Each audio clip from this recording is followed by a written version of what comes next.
임대차 3법이요? 제가 임대차 3법에 보니까 제 생각입니다. 제 생각.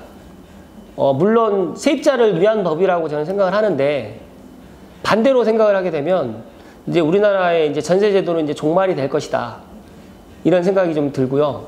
그리고 2+2년 그리고 소급 적용을 하기 때문에 어떻게 보면 선의의 집주인들도 많이 발생할 거라고 예상을 합니다. 왜냐하면 6년간 전세를 주셨던 분이 있었는데 예를 들어서 이번에 임대차 3법 때문에 이제 소급 적용을 갖다 하면 이분이 전세 만기가 됐을 때 한 번 더 연장을 할 수 있기 때문에 10년을 갖다 거주할 수 있는 거거든요. 그렇기 때문에 또 반대로 이제 내가 이 상황이 이제 이거 집을 매도해야 되는 상황인데 임차인 때문에 또 매도를 갖다 못하는 상황이 또 생길 수도 있고 실입주자들만 이제 또 가능한 이런 데다 보니까 많이 혼란스러울 것 같아요. 그래서 지금 본회의가 통과됐기 때문에 이제 뭐 여러 가지 이제 뭐 프로세스 이제 이런 시행령이 나오고 이제 이렇게 되면 8월 달쯤에 이게 시행이 될 것 같은데 제가 생각했을 때 물론 서민을 위한 법이라고 저는 생각을 하지만 반대로 이걸로 인해 가지고 서민들이 더 피해를 보지 않을까.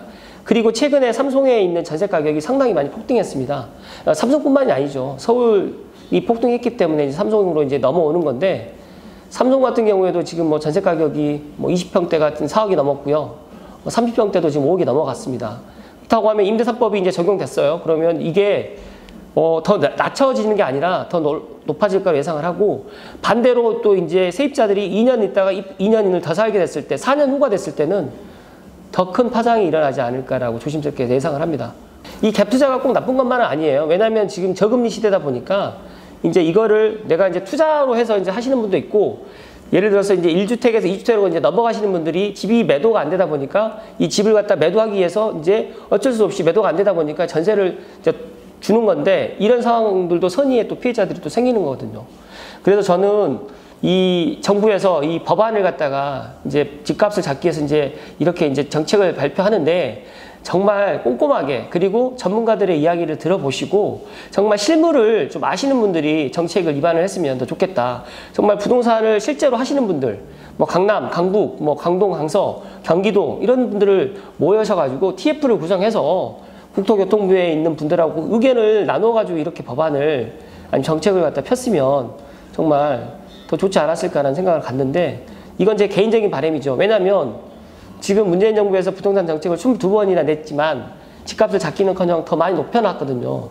서울 같은 경우는 정말 어마어마하게 지금 가격이 더 높아졌기 때문에 서울에 거주하시는 분들은 이번에 이제 밀려 나오게 되면 서울로 진입을 못한다는 그런 불안감과 그 젊은 사람들이 지금 교통이 편리한 곳 그리고 직장이 가까운 곳에 거주하고 싶은데 이런 여러 가지 상황들이 맞물려 있지 않기 때문에 집값이 더 올라가는 거고 제가 블로그에도 그런 말씀을 드렸지만 간단하거든요. 시장 논리에 맡기면 되는 거고 재건축이라든지 재개발 그런 것들을 규제하지 않고 주택 공급을 3기 신도시로 이제 하겠다라는 생각 갖지 마시고 강남 재건축이라든지 강북의 재개발 재건축을 풀어주면 저는 집값 잡힌다고 봅니다. 뭐 서민을 대변한다기보다는 주택을 없으신 분들, 주택을 마련하지 못하신 분들을 위해서 조금 더 상담을 좀 많이 해드렸던 부분이 있었는데 이번에 이제 이런 일이 막 계속 이제 집값이 막 올라가고 또 여러 가지 상황이 막 발생하다 보니까 좀 마음이 많이 아픕니다, 개인적으로.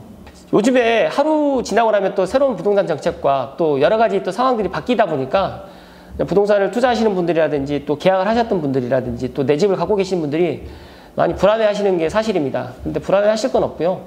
저는 어차피 이 부동산이 사람이 사고 팔고 하는 거기 때문에 일단 뭐 정책이 또 바뀔 수도 있는 거고요. 또 내년 되면 또 이제 민주당에서 또 여러 가지 또 이제 고민을 해서 또 다른 또 대안을 또 내놓을 수도 있을 것 같고요. 또 3기 신도시가 지금 용적률을 또 많이 높여가지고 세대수를 또 많이 높인다는 이야기도 있고 또 여러 가지 지금 주택 공급을 지금 하겠다는 정부의 안이 있기 때문에 저는 한번 지켜봐야 될 것 같습니다. 그래서 일주일에 한 번 정도는 두서없이 그리고 또 이제 변화되는 이야기. 제가 오늘 또 삼성 자이더 빌리지를 다녀왔는데 내년 1월에 입주하는데 벌써 시간이 1년 훌쩍 지나서 이제 내년에 이제 1월에 입주하는데 자이더 빌리지도 상당히 멋지게 진행되고 있고요. 웅미 라피아노도 지금 상당히 지금 많이 지금 올라가고 있고 또 테라비아타도 지금 막바지 공사를 하고 있는 것 같아요. 그래서 삼성의 지금 변화되는 상황들을 감사 스마일이 이렇게 이야기를 해드릴 텐데 제가 이제 삼성 TV를 이제 방송을 해서 이제 화면 녹화로 이제 이야기를 드리다 보니까 물론 좋은 점도 있는데 또 전화 문의가 너무 많이 와서 또 제가 일을 못하는 경우가 또 있어서 일단은 뭐 이제 채널 뭐 삼성 TV도 이제 뭐 안 한다는 건 아닌데 이제 감사스마일 이야기가 제 얼굴도 나오고 또 아무래도 영상미가 더 좋고요. 또 원장님이 또 조명까지도 설치해 주셔가지고 너무너무 좋네요.